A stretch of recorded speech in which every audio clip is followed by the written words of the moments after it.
Hello. The day started fantastic for me.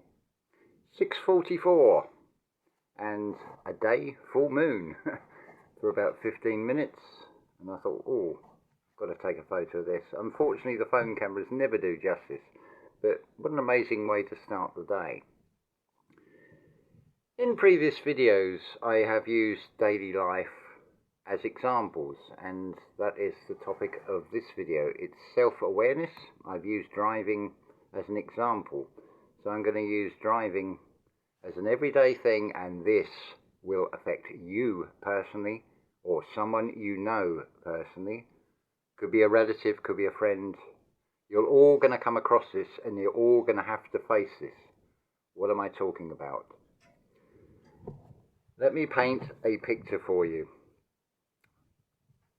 But I'm not going to actually paint a picture, and I don't want you to put too much detail into the picture as you hear this in your mind's eye. Imagine you've just killed a child. You've hit them with a vehicle that you're driving. How do you feel?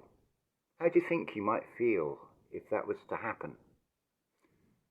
But consider why it may have happened. This is brought home in a song by David Bowie called Always Crashing the Same Old Car. It refers to breaking cycles and patterns. But I think it's a familiar story that has happened over and over in the course of history since the motor vehicle came along.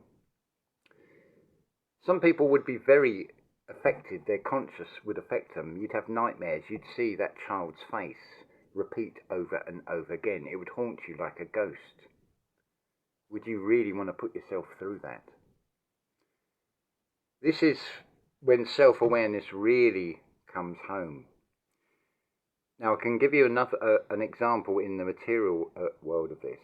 The TGV in France, because of the high speed, and I would imagine the bullet train in Tokyo would be the same unless they're fully automated, that the drivers are younger. The reason being is because they are travelling at high speeds. And of course, you need good reactions. And it is well known as you get old, these physical avatars get older, they slow down. And there has to come that point when you say, okay, I'm not safe to drive on the road. I could kill someone. But it can be even a scenario of, say, the car's not quite right, but you're prepared to take that risk. The good intentions helping somebody else. Don't worry, I'll go and get the shopping for you. But what if that car is not maintained? You've cut corners, you've not taken personal responsibility, this sort of thing. This is what self-awareness really comes down to in this reality. There are lessons to be learned, and it may be that you face a situation with a relative. It's going to be horrible to say, look, I think your driving is atrocious and you're going to end up killing someone. Many people will feel like their legs have been cut off if they can no longer drive. I fully understand that. But you really want to risk that potential. This is what it's all about. Now, there may be people out there think that this is a personal attack. Well, if you take it personally, well, you better deal with the feelings inside yourself, because this is a general thing for everybody. This applies to everybody. Now, what is a road user? You could be a pedestrian. You could be the victim. You may be that child that is hit by the car. Some will survive. I would say that these avatars are on a predetermined course, and I'm not saying reckless abandon, but some will survive. I can think of readily Jason of Archaic said it, and people have said it's a miracle how you survived that motorbike accident. I used to know someone where not a car, but a van drove over their rib cage. All they had was bruised ribs. This wasn't somebody doing anything stupid. This was someone responsible with a 550cc motorbike, but there was a patch of oil on the road and the back wheel went under. The poor guy was thrown to the other side of the road to the oncoming car, which then bounced him back and the van went over him. what are the chances of surviving something like that? There's something else going on with all this, with this reality as well. But I hope that you will all ponder this question, because it comes down to self-awareness and honesty of saying, I need to stop before I do any harm. Because what the alternative, potential negative that can come out of that, and the ripple effect, imagine if it's a child, it's going to affect their family, it's going to radiate out to friends, and so on and so on. How awful that would be. I don't want to paint that picture for anyone. Personally, I don't like driving. I have done it, but it does something to the mind that takes you away. But at the same time, learning to drive is a perfect example of practice, practice, practice until something becomes second nature.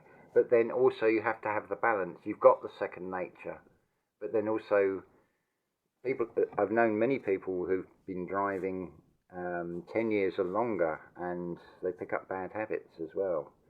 And they can be dangerous things, often unknowingly, because many drivers don't get involved in the mechanics of the vehicle, or like me, it's like, oh, I won't bother checking the oil today, I'll do it tomorrow, or that sort of thing.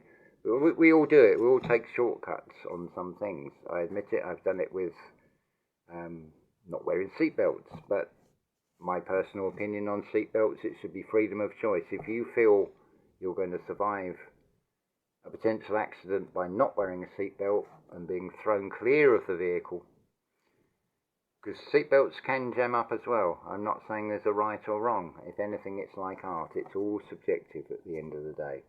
Anyway, what are we up to here? Don't want to make this too long because they take an eternity, or it seems, to upload. But wow, what a hot day. So I hope that's not too much of a doom and gloom message. I hope it's an inspiring, thought-provoking message of self-honesty and awareness and taking responsibility. It's exactly the same as driving. When you are driving a vehicle, you have to be aware of the unexpected. You have to be aware of the surroundings, the potential changes. Well, what about the potential changes internally? You may be not so quick on the brake as you used to be. You may have got into a habit of driving in a particular way that's maybe not suitable for the environment. City driving, for example, is very different from country lane driving. Road conditions, all these variants are going to make a huge difference. The vehicle itself, the maintenance of the vehicle, the roadworthiness of the vehicle, all these things. So you want to play a game, well, it's a good idea to know the rules. And driving, it's like you want to know the highway code in the UK, and you want to follow those rules, because the potential, those rules are there for sensible reasons. Not all rules are bad. You have to have structure and blueprints put in place with everything. So I'm going to say love to you all, and I hope that's given you plenty to think about. Mwah.